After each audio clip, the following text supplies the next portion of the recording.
अमजद इकबाल मिट्टू से पाकिस्तान के साथ इस वक्त मौजूद कराची प्रेस क्लब के बाहर आए चलते हैं एहतजाज के जानिब और लोगों से बात करते हैं टास्क फोर्स के हवाले से। हमने आज का जो एहतजाज है और अमन एहतजाज है कि इसलिए किया है कि ये तकरीबन 3 महीने से 4 महीने गुजर गए, अब तक सरकार ने हमारे सन गवर्नमेंट में किसी बंदे ने हमारे साथ रब्ता नहीं किया, कोई बात नहीं की है। उल्टा जो है हमारे पास आते हैं, हमें तंग करते हैं, कभी हमारे बोर्ड तोड़ते हैं, कभी हमारी दुकानें बंद कराते जो गैर कानूनी तरीके से इस्तेमाल करते हैं। सेक्रेटरी पीटी है तो वो इस चीज़ में मुलूस है मुकम्मल तौर पर।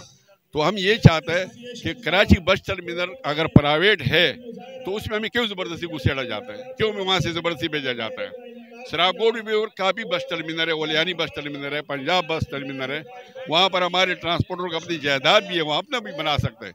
ठीक है, हमें कराची शहर में न छोड़े, हम नहीं आएंगे, बस ही नहीं आएंगी, हमें बुकिंग तो करने दे, अपने दफ्तर चलाने दे, हमें क्यों अपने कारोबार से अपने घरों से बेदखल किया जाता है। कि जितने भी सूबे के लोग बाहर के लोग आते हैं यहाँ कराची के अंदर बिलखसूस जो है कारोबार करते हैं और मुलाजमत है, मामलात है, सिस्टम है, लेकिन उन लोगों को जिस तरह से गवर्नमेंट सूबे की गवर्नमेंट जो है वो जिस तरीके से उनको सहूलियात फराहम करती है ये गवर्नमेंट बिल्कुल नहीं करती, बल्कि कोशिश करती है उन लोगों को तंग करके। आज देखें हमारी इंडस्ट्री तकरीबन 45% लोग जो है पंजाब में शिफ्ट हो गए हैं।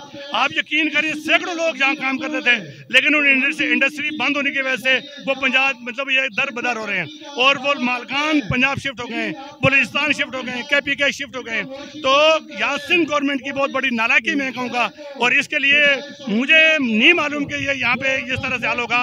ये आवाज़ इंशाअल्लाह ताला हमारी बंद कर दी है, हमारे ऑफिस बंद कर दिए हैं, बसें बंद कर दी हैं, अब ऑफिस को सील करने की धमकियां दे रहे हैं।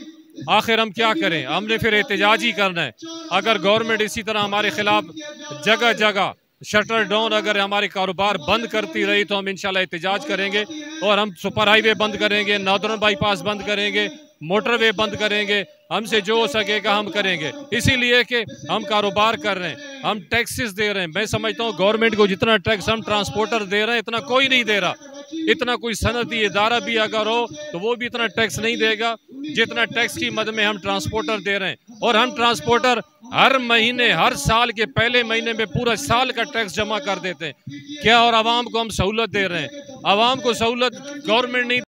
जनाब शहीर हैदर मलिक सियालवी साहब के हुक्म पर यहाँ पर ट्रांसपोर्ट एसोसिएशन के इस एहतजाज में शिरकत करने के लिए आया हूँ। हमें पता चला है कि सिंध हुकूमत जो हमेशा पहले तालीम का दुश्मन था फिर कारोबार का भी दुश्मन बन गया। पहले से सिंध हुकूमत ने स्कूल बंद कर दिए, उनका निजाम तबाह कर दिया, फिर अस्पतालों का निजाम तबाह कर दिया। अब एक ट्रांसपोर्ट जो मिडिल तबके के लोग इस्तेमाल कर रहे, ये तो गरीबों से जीने का हक भी छीन रहे। उनको आज हम इस प्लेटफॉर्म से और पाकिस्तान नजरियाती पार्टी के प्लेटफॉर्म से